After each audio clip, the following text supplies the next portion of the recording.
LBS documents verification പ്രോസസ്സിനെ കുറിച്ചുള്ള video ആണിത്. ഇതിന് തൊട്ട് മുൻപ് നമ്മൾ 2 വീഡിയോസ് ഓൾറെഡി LBSനെ കുറിച്ചിട്ടുള്ള ഡീറ്റെയിൽഡ് ആയിട്ടുള്ള വീഡിയോകൾ ചെയ്തിട്ടുണ്ട്. അത് നിങ്ങൾ എല്ലാവരും വാച്ച് ചെയ്തതിന് ശേഷം ഈ ഒരു പാർട്ട് 3 എന്ന് പറയുന്ന വീഡിയോ നിങ്ങൾ കാണുക. എങ്കിൽ മാത്രമാണ് നമുക്കൊരു കണ്ടിന്യൂഷൻ ആയിട്ട് ഇതിന്റെ ഒരു കാര്യങ്ങൾ മനസ്സിലാവുള്ളൂ. ആരും സ്കിപ്പ് ചെയ്യാതെ തന്നെ കാണുക. നിങ്ങളുടെ ഫ്രണ്ട്സ് സർക്കിളിൽ കൂടി ഒന്ന് ഷെയർ ചെയ്യാനായിട്ട് മറക്കരുത്. എന്തൊക്കെ വെരിഫിക്കേഷൻ പ്രോസസ്സുകളിലൂടെയാണ് നമുക്ക് പോകേണ്ടതെന്നുള്ളത് നോക്കാം. പലർക്കും ഈ വെരിഫിക്കേഷൻ പ്രോസസ്സ് എന്താണെന്ന് കറക്റ്റ് അറിയില്ല. അപ്പം നിങ്ങൾ LBSൽ റിക്വയർമെന്റ്സിന് വേണ്ടി വേണ്ട രീതിയിലുള്ള നിങ്ങളുടെ ഡോക്യുമെന്റ്സുകളെല്ലാം നിങ്ങൾ അപ്ലോഡ് ചെയ്തിട്ടുണ്ടെങ്കിൽ, അപ്പോൾ ആ അപ്ലോഡ് ചെയ്തത് ചിലർ റിജക്റ്റ് ആവാനുള്ള ചാൻസസ് ഉണ്ട്. അപ്പോൾ നിങ്ങൾക്ക് അത് റിജക്റ്റ് ആയോ ഇല്ലയോ എന്ന് അറിയാൻ വേണ്ടിയിട്ടും ഒരു പ്രൊസീജിയറുകളുണ്ട് നമുക്ക്. അപ്പോൾ ഈ വെരിഫിക്കേഷൻ പ്രോസസ്സ് എന്ന് പറയുന്നത്, നമുക്ക് നോർമലി നിങ്ങൾ ഫസ്റ്റ് ചെയ്യേണ്ടത്, നിങ്ങൾ ഓൾറെഡി ഒരു പാസ്വേഡും യൂസർ നെയിമും നിങ്ങൾക്ക് തന്നിട്ടുണ്ടാകും. അത് വെച്ചിട്ട് നിങ്ങൾ LBSന്റെ വെബ്സൈറ്റ് നിങ്ങൾ ആദ്യം ലോഗിൻ ചെയ്യുമ്പോൾ നിങ്ങളുടെ ആപ്ലിക്കേഷൻ സ്റ്റാറ്റസിനകത്ത് അതിനകത്ത് കാണാനായിട്ട് നിങ്ങൾക്ക് സാധിക്കും. അത് റിജക്റ്റ് ആയിട്ടുണ്ടോ അല്ലെങ്കിൽ ആക്സെപ്റ്റ് ആയിട്ടുണ്ടോ എന്നുള്ളത് നിങ്ങൾക്ക് കാണാനായിട്ട് സാധിക്കും. അതോടൊപ്പം തന്നെ നിങ്ങളുടെ അപ്ലോഡ് ചെയ്ത എന്തെങ്കിലും ഫയൽസിൽ മിസ്റ്റേക്കുകളുണ്ടോ, അതിൻ്റെ വാലിഡിറ്റി കഴിഞ്ഞതാണെങ്കിൽ ക്ലാരിറ്റി ഉണ്ടോ എന്നുള്ളതെല്ലാം അതിനകത്ത് റിമാർക്സിൽ അവർ കൊടുത്തിട്ടുണ്ടായിരിക്കും.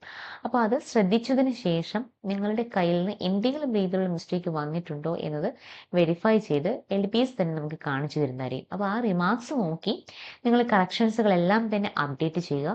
നമുക്ക് ലാസ്റ്റ് ഡേറ്റ് വന്നിരുന്നത് കഴിഞ്ഞ വർഷങ്ങളെല്ലാം ഒരു ജൂലൈ 5th ജൂലൈ 10th ഉള്ളിലായിരുന്നു. പക്ഷേ ഈ വർഷം അതിൻ്റെ നോട്ടിഫിക്കേഷൻസ് വരുമ്പോഴാണ് നമുക്ക് കറക്റ്റായിട്ട് അറിയാൻ സാധിക്കുക. നെക്സ്റ്റ് റിജക്ഷൻ ആയവരാണ് എന്നുണ്ടെങ്കിൽ, റിജക്ഷൻ ആയവർ ചെയ്യേണ്ട കാര്യം, നിങ്ങൾ ചിലപ്പോൾ അപ്ലോഡ് ചെയ്ത ഫയലിൽ ക്ലാരിറ്റി കുറവ് ഉണ്ടായിരിക്കാം. അല്ലെങ്കിൽ നിങ്ങൾ ഒരിക്കലും നിങ്ങളുടെ മൊബൈൽ ഫോട്ടോ എടുത്തിട്ട് ഒരു അപ്ലോഡ് ചെയ്ത് നിങ്ങൾ ഒരു അക്ഷയ സെൻറ്ററിലോ അല്ലെങ്കിൽ കോമൺ സെൻറ്റേഴ്സിലെല്ലാം പോയിട്ട് നിങ്ങൾ ഈ സർട്ടിഫിക്കറ്റ്സുകളെല്ലാം സ്കാൻ ചെയ്ത് നിങ്ങൾക്ക് അപ്ലോഡ് ചെയ്യാം. ഇപ്പോൾ നമ്മൾ LBSന്റെ അലോട്ട്മെൻറ്റ്സ് പ്രൊസീജിയറുകളെല്ലാം നിങ്ങൾക്ക് വേണമെങ്കിൽ ഇൻസൈറ്റ് 360യുടെ ആപ്പ് വഴി ഡയറക്റ്റ്ലി നമ്മുടെ മെൻറ്റേഴ്സ് ത്രൂ വേണമെങ്കിൽ നിങ്ങൾക്ക് ഇതിൻ്റെ അസിസ്റ്റൻസ് എടുത്തുകൊണ്ട് നിങ്ങൾക്ക് ചെയ്യാനായിട്ട് സാധിക്കും. അതോടൊപ്പം തന്നെ മറ്റ് ഫയൽസുകൾ നിങ്ങൾ അപ്ലോഡ് ചെയ്യുമ്പോൾ ഇതിൻ്റെ എല്ലാം വാലിഡിറ്റി ഉള്ളത് കൊണ്ട് ചിലപ്പോൾ റിജക്ഷൻസ് ആവാനായിട്ട് ചാൻസസുകളുണ്ട്. അപ്പോൾ വാലിഡിറ്റി കഴിയാത്ത ഇപ്പം ഇൻകം സർട്ടിഫിക്കറ്റ്സ് ആയിക്കോട്ടെ, അങ്ങനത്തെയുള്ള സർട്ടിഫിക്കറ്റ്സുകളെല്ലാം നിങ്ങൾ വാലിഡ് ആയിട്ടുള്ള സർട്ടിഫിക്കറ്റ്സുകൾ സബ്മിറ്റ് ചെയ്യാനായിട്ട് നോക്കുക. അതുപോലെ തന്നെ പുതിയ ഫയലുകളൊന്നും തന്നെ നമുക്ക് അപ്ലോഡ് ചെയ്യാനായിട്ട് പറ്റില്ല. അതായത് ചെയ്ത ഫയലിലുള്ള മിസ്റ്റേക്സിന് നമുക്ക് ശരിയാക്കാനായിട്ടാണ് ഈ ഒരു ടൈം തന്നിരിക്കുന്നത്. അപ്പോൾ ഇതെല്ലാം നിങ്ങൾ ശരിയായി നോക്കിയതിന് ശേഷം അപ്ലോഡ് ചെയ്ത് കറക്റ്റായിട്ട് റെഡിയാക്കിയാൽ മാത്രമേ നെക്സ്റ്റ് പ്രോസസ്സിലേക്ക് LBS നിങ്ങളുടെ ആപ്ലിക്കേഷൻ സ്റ്റാറ്റസിനെ ആക്സെപ്റ്റ് ചെയ്യുകയുള്ളൂ. അതുപോലെ തന്നെ റെക്ടിഫിക്കേഷൻ ഉണ്ട്. നമുക്ക് അപേക്ഷകർക്ക് മാർക്ക് ലിസ്റ്റ് നന്നായിട്ട് തന്നെ നിങ്ങൾ പരിശോധിക്കണം. മാർക്കിൽ ചെറിയ വ്യത്യാസങ്ങൾ ആർക്കെങ്കിലും വന്നിട്ടുണ്ടെങ്കിൽ അത് ഉടനെ തന്നെ നിങ്ങൾ കറക്റ്റ് ചെയ്യേണ്ടത് ആവശ്യമാണ്. കാരണം റാങ്ക് ലിസ്റ്റ് ഉടനെ തന്നെ ഇതിൻ്റെ തൊട്ട് പിന്നാലെ റാങ്ക് ലിസ്റ്റ് അവർ പബ്ലിഷ് ചെയ്യും. ഈ മാർക്കിനകത്ത് വരുന്ന ചെറിയൊരു മിസ്റ്റേക്കുകൾ പോലും അത് നിങ്ങളുടെ റാങ്കിനെ ബാധിക്കും. അപ്പം എല്ലാ ഡോക്യുമെൻറ്റ്സും കറക്റ്റായിട്ട് റീചെക്ക് ചെയ്തതിന് ശേഷം മാത്രമാണ് നിങ്ങൾ സബ്മിറ്റ് ചെയ്യേണ്ടത്. അതുപോലെ ഇംപ്രൂവ്മെൻറ്റ് റിവാലുവേഷൻസ് മാർക്കുകൾ ഉണ്ടെങ്കിൽ ഇംപ്രൂവ്മെൻറ്റ് റിവാലുവേഷൻ മാർക്ക് നിങ്ങൾ ഓട്ടോമാറ്റിക്കലി തന്നെ അതിൽ ആഡ് ആകുന്നതായിരിക്കും. അല്ലാത്ത പക്ഷം നിങ്ങൾ അതും ഒന്നുകൂടി റീചെക്ക് ചെയ്തതിന് ശേഷം കൺഫേം ചെയ്താൽ മതി.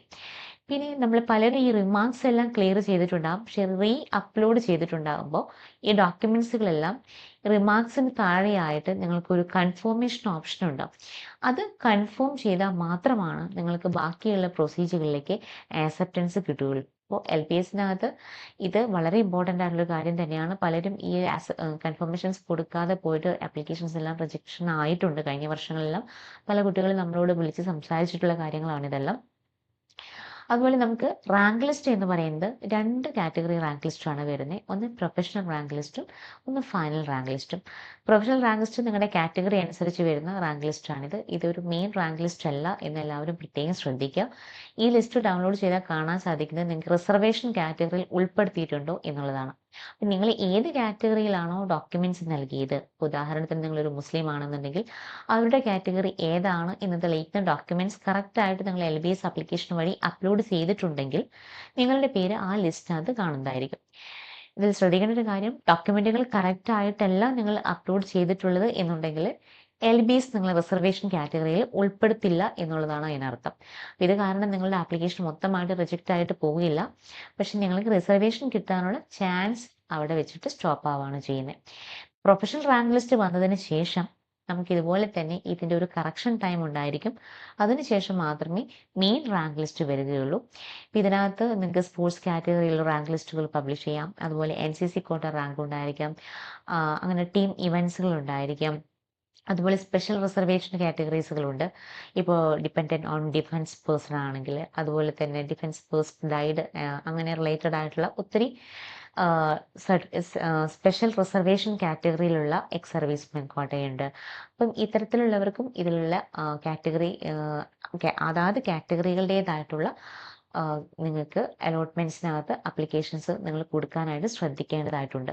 ഇപ്പോൾ സ്പോർട്സ് കോട്ട റിസർവേഷൻ കിട്ടേണ്ട കുട്ടികളാണെന്നുണ്ടെങ്കിൽ അപേക്ഷിച്ചതിന് ശേഷം ആ സമയത്ത് കിട്ടുന്ന പ്രിൻ്റ് ഔട്ടും നിങ്ങളുടെ ഡോക്യുമെൻസിൻ്റെ ഒരു പ്രിൻ്റ് ഔട്ട് കോപ്പിയും ഇതെല്ലാം കൂടി ചേർത്ത് secretary Kerala state sports council TVM എന്ന അഡ്രസ്സിലേക്ക് നിങ്ങൾ അയച്ചു കൊടുക്കേണ്ടതാണ്. അപ്പോൾ ഇത് അയച്ചു കൊടുക്കുമ്പോൾ നിങ്ങൾ ശ്രദ്ധിക്കേണ്ട കാര്യം എന്ന് പറയുന്നത് ഓഗസ്റ്റ് 12-ാം തീയതി വൈകിട്ട് ഒരു 5 മണിയാവുന്നതിന് മുമ്പ് തന്നെ നിങ്ങൾ കറക്റ്റായിട്ട് ഇത് അയച്ചു കൊടുക്കാനായിട്ട് ശ്രദ്ധിക്കുക. കാരണം ഓരോ നോട്ടിഫിക്കേഷൻസിലും അതിൻ്റെ ഡേറ്റുകൾ പറഞ്ഞിട്ടുണ്ടാകും. ആ ഡേറ്റ് നിങ്ങൾ ഫോളോ ചെയ്തിട്ട് തന്നെ പ്രോപ്പറായിട്ട് അയച്ചു കൊടുക്കാനായിട്ട് നോക്കുക. നെക്സ്റ്റ് നമുക്ക് വീഡിയോയിൽ ഇൻഡെക്സ് മാർക്ക് എങ്ങനെ നമുക്ക് കാൽക്കുലേറ്റ് ചെയ്യാം എന്നുള്ളതിനെ കുറിച്ചിട്ടാണ് നമ്മൾ പറയുന്നത്. അത് കുറച്ച് ലെങ്തി ആയിട്ടുള്ളൊരു പോർഷനാണ്. അപ്പോൾ അതുകൊണ്ട് തന്നെ നമ്മൾ നെക്സ്റ്റ് ഒരു വീഡിയോയിലാണ് അത് പറയുന്നത്.